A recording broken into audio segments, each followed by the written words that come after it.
Hello folks, back here on Burley Acres with the Hemingway. As you can see, it's sitting wheels up. I put the front wheel on and stuff and whatnot, and it's nice. While I'm here, we'll focus in on, I thought it was going to come with a through axle because most of them have. It has a fixed axle. It's kind of small, but when it comes down to it, this is not one of the bikes that not one of my overpowered bikes. We'll put it that way. But yeah, here we go. This was the thing that I have been sidetracked changing on it.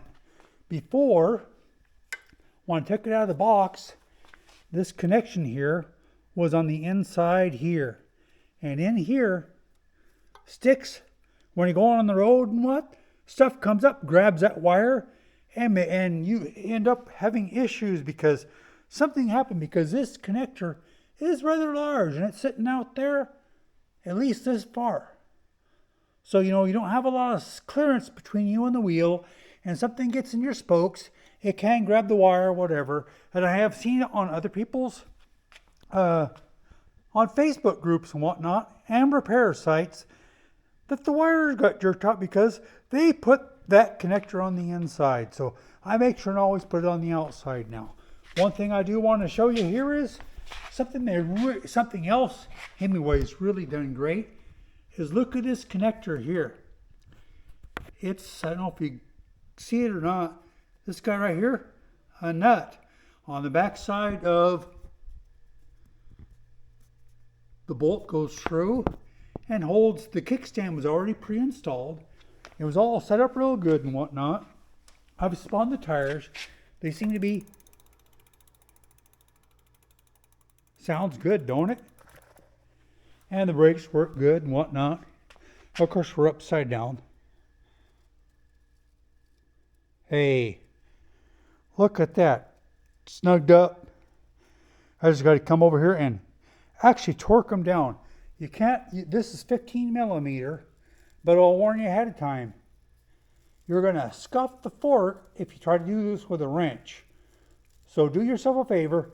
You have to have a Jeep wheel metric socket. It's 15 millimeter. It goes right on there real nice. You're not going to scuff up the aluminum on the fork or anything like that, and then you can go ahead and tighten her down and you'd be all good to go. But yeah, nice and true. So hey, can't kick at that at all. This one says 30 psi on it, but my other tires did too. And then when you look close, it goes down to minimum poundage and whatnot. But hey, I kind of run mine most of the time 14.5 to 15 because I run on loose dirt and gravel. When I'm on the highway, when I'm going to be on hard packed surfaces, I'll put in more. But yeah, these are Maxxis tires. I haven't had this kind before, but they are a little bit stiffer than some. It seems very similar to my Kenda Juggernauts, which they have been tough. I've run them over several places. And look at the center ribbing on this tire. Nice. So it's not going to sound super bad going down the road.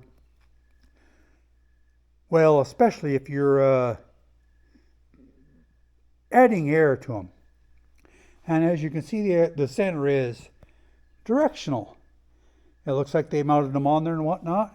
And I don't know if they call them directional tires or not, because over here on this side, it's the other way, but those are on the side that you're going to be using.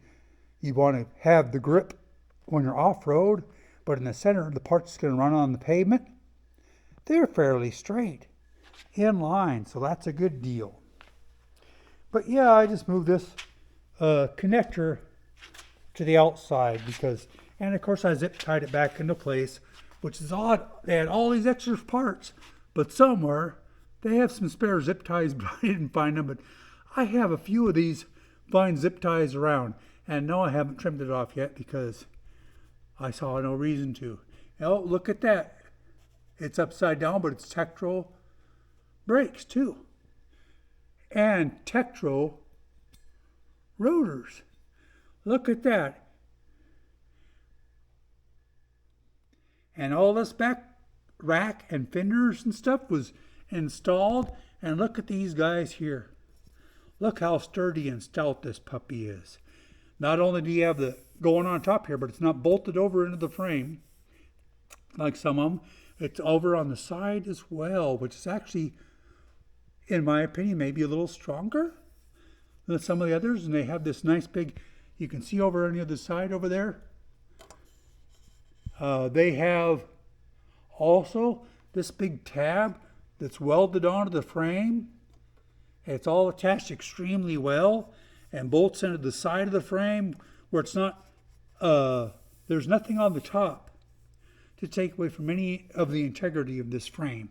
And here's those bolts that go through on the, look at this mount they got. It's part of the frame that goes through. It's not just a tab welded onto the side.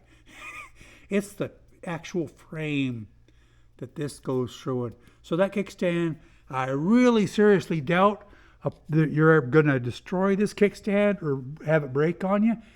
If not, it's probably because you got one that's quite defective, or maybe you rode along with it down and cracked it on some rocks.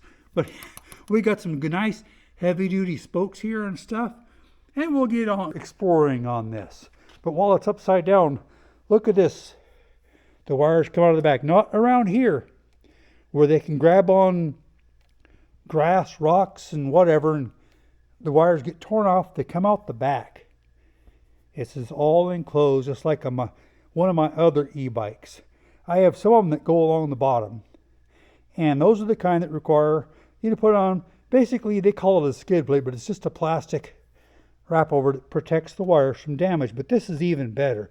It's coming right out of the box. The controller and everything is right here inside, just like it is on most all these bikes. You take off this here plastic side cover, and inside there your controller is the controller and your electrical connections and whatnot. It looks really cool and clean from the outside, but as we can see here, we don't have a double ring guard here, so it might come off. I'll tell you, going on down the road, if it does, I'll take it on some gnarly rides. We'll do some of that tomorrow when there's daylight. But this is the bike so far. Yeah, I took the battery out just because I want to check out that latch. This is kind of a neat thing.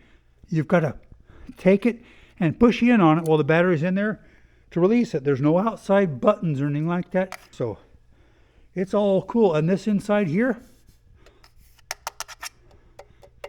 the sides, of course, is metal, but this is plastic. That part's plastic. This bottom part here that covers up the wires and cables that come down the side inside the frame is covered up with this fine piece of plastic. So hey, good stuff, Maynard, I tell you. Well, this is Les. We'll get more about this bike tomorrow. Well, there's more daylight. I'll check in on you later. I'm going a little overboard on making sure everything is exactly the way I want it. This thing about the wire, it's just a pet peeve thing that I have. On a few bikes, they put them on the inside, and that bugs me because I know stuff comes up and can grab it. I know you got the hydraulic line in there, and I figure if that, it just is. They just are. But I don't want to tempt it by having this big wad of cable connection hanging out here, because holy cow, this is a motor. You just can't. You got no power. You're down to pedaling, man. How terrible. That's the nice thing about an e-bike. We can pedal them.